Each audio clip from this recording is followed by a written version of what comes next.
friends, welcome back to Food Prep Guide and welcome back to the Pantry Challenge.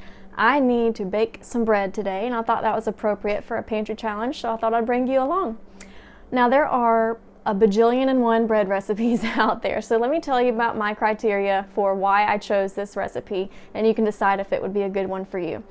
I have tested what feels like dozens and dozens of bread recipes and this is the one I landed on.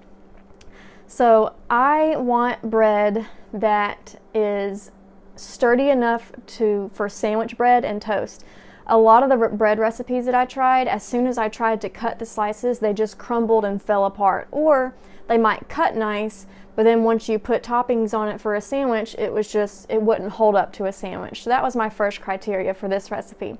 The second one is I love bread making, but I just don't have time to babysit bread all day long. So I wanted it to be easy and fast. It is about 4:45 right now. This bread recipe is going to be ready by the time we eat supper tonight around 6:45. That's still 2 hours, but when it comes to bread making, that is fast. And I only have about 10 minutes of prep time in those 2 hours. Another thing is taste. I want it to taste good, obviously. I want my children to be able to enjoy it without complaining, but it's not the most amazing, melt in your mouth, go tell the world about it bread out there. It's not like this artisan, beautiful, just, over the top bread recipe. It is basic, but it is good.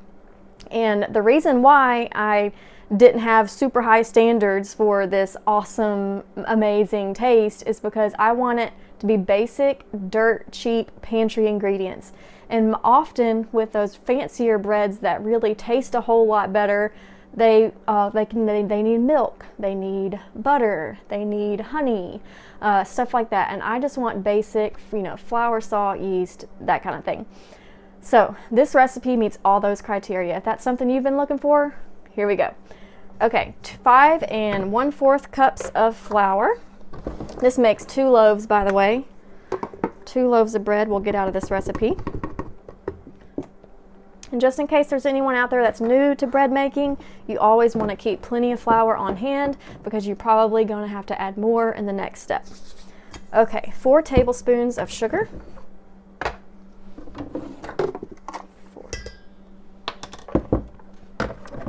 1.5 teaspoons of salt. And then we're going to add our yeast. If you have done bread making before or watched bread making videos, you might notice that they always soak the yeast in a little bit of sugar and some more water first. I have found that that's really not necessary as long as your yeast isn't 5 years old. So I know this yeast is good, so it can go straight into my dry ingredients mixture. We need 2 1/4 teaspoon.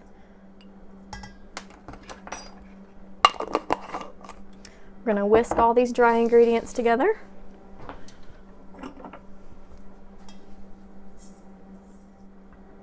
Now we add our wet ingredients. We need 1.5 tablespoons of oil. Now the only types of oil that we stock and use in our house is olive oil and coconut oil.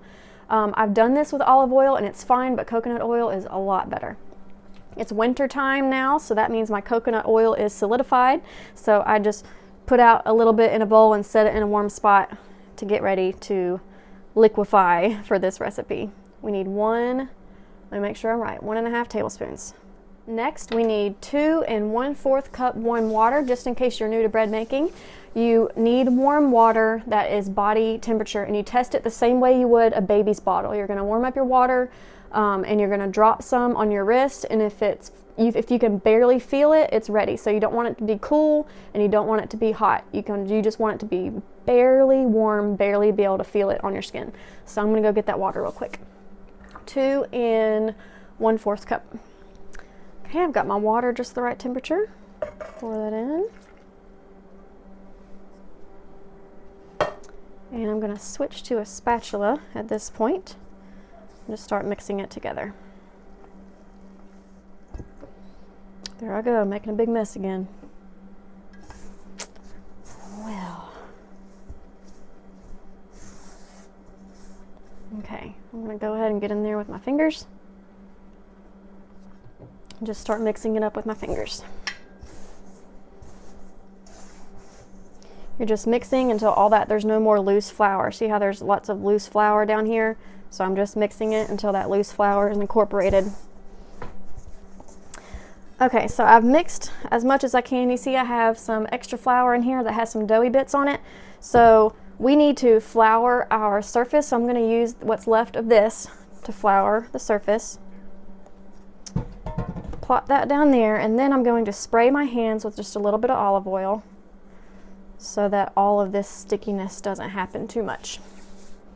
It's going to happen a little bit. It's inevitable, but can minimize the sticking.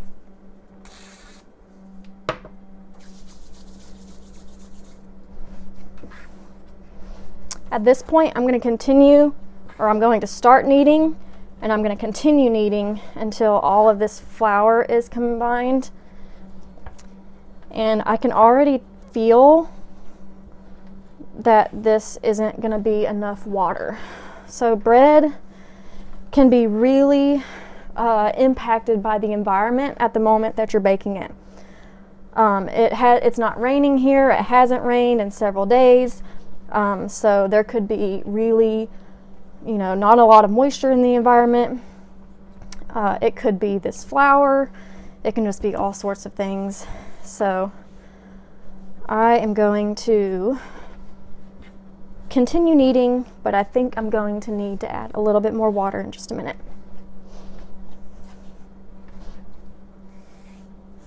You can see we've incorporated almost all that flour now, so that's good.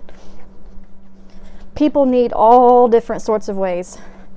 The way I do it, as you can see, I just do a quarter turn, fold, press it down with the heel, the palm of my hand, twist, fold, press it in. But there's all sorts of ways to knead. So, and I didn't mention that I'm not going to add that water that I think I'll need. I'm not going to add it until I have kneaded this dough for about 5 minutes. And that's because as you knead, I'm getting out of breath. That's because as you knead, you are kind of, that gluten in the bread is kind of, not activating, but kind of it is. And it gets stickier and stickier and more moist. And as I'm kneading this, I'm now realizing I might not need that water. So don't make any water or flour judgment calls as far as needing to add more until you've been kneading for at least 5 minutes. It's actually feeling really good. It's feeling a lot better now. We've incorporated all that flour, and it's not feeling near as stiff or dry. So I'm thinking I might not need to add any water to this after all. Ooh, getting a workout. If you've never made bread before, kneading is kind of therapeutic. It's just, you know how when you played with Play-Doh as a kid and just felt good in your fingers and just that texture, and you could create amazing things with it? Play-Doh for adults. Okay, y'all, this is looking pretty good. Now, this is not going to be near as soft as a more longer cooking time. I can't think about the word I'm looking for, but remember, from start to finish, 2 hours. Most bread recipes are a lot longer than that. So, because this bread recipe is designed to cook so quickly, it's a lot not harder, what's the word I'm looking for?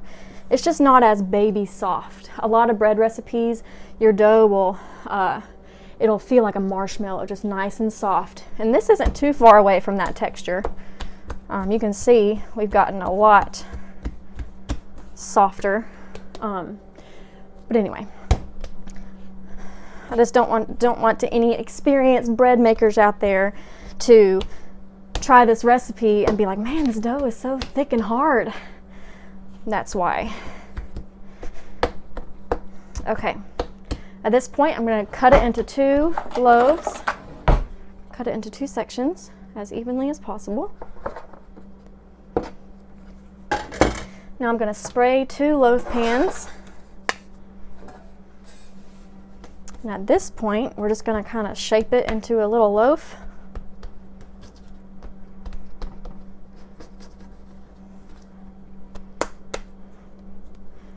Just about like that.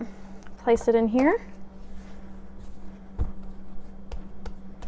I don't do any fancy folding or anything like that. Like I said, I'm not an artisan bread maker. I need something that works for sandwich and toast. And that's the extent of my bread needs. Okay. At this point, we are going to set this in a warm place to proof for, I think it's 25 minutes. Yes, 25 minutes. I'm going to put a grocery bag over both of these loaves. I used to do bread with tea towels,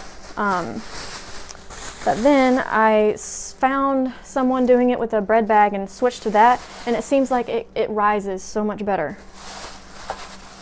I guess that could potentially be a figment of my imagination, but sure seems like it rises better that way. I have a dehydrator that is always plugged in and at the ready, and you can actually proof bread in a dehydrator at 110 degrees, and it proofs up beautifully. So that's what I'm going to do. Put this in my dehydrator at 110 degrees for 25 minutes. Alternatively, you can turn your oven light on, not your oven, but just your oven light, and stick your loaves in all the way back directly underneath that light. That's another way. Another way I've done it in the past is I have preheated my oven to 325 for 2 minutes and then turned the oven off, and then waited about 10 minutes before I stuck my loaves in, and I proofed them that way as well. So we'll be back after they've been proofed. Okay, y'all, let's talk about this bread. I just got done with the first rise. Actually, this recipe only has 1 rise. If you're used to baking bread, you're usually doing 2 different rises. Also, if you're accustomed to baking bread, you know that the general rule of thumb is to allow it to rise until it is about double its original size. This recipe is not going to double its original size. You can see how much it rose here, and you can see it's not at all double its size, but that's okay. That's another, now this one you can see rose a good bit more than that one. I have my oven set to 350 degrees, and you want to preheat your oven at 350 degrees for 5 minutes before you put your loaves in. That's really important to start with a warm oven when you're baking these loaves. So I have just a few seconds left, so let me put these up and I will pop these in just a minute. Oh yeah, I also forgot to mention that after 25 minutes, I checked on the bread, and even though we aren't expecting it to double in size, we do want it to rise a good bit, and I wasn't really super happy with how much it had risen, so I let it go for 15 more minutes. When it comes to allowing a bread to rise, that's another factor that is really affected by, my timer's about to go off, that is really affected by your environment. Even though the recipe calls for allowing it to rise for 25 minutes, it is perfectly fine to go even longer. Like I said, I went 15 more minutes, so what is that, 40-ish minutes? And that's fine.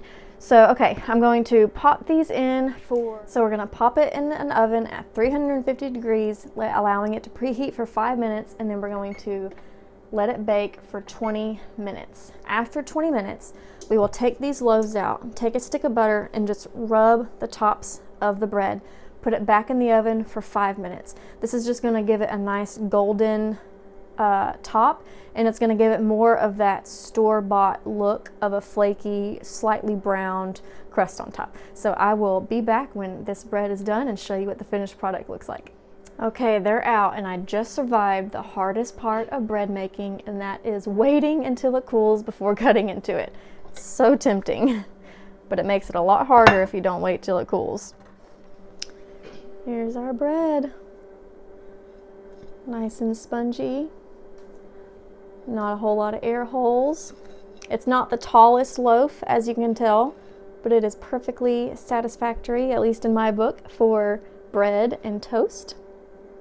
If you want a really tall, extra long loaf like what you get into the store, you can still make that with this recipe. Just don't divide your bread dough in half. Just make the loaf from that one lump, and you can use one of those pans that have the tall sides with the top that slides onto it, and that will give you that really long, really tall square sandwich loaf with this bread recipe. I wish you could smell my house right now. That's another wonderful thing about making bread at home. It makes your whole house just smell amazing. Hope y'all enjoy.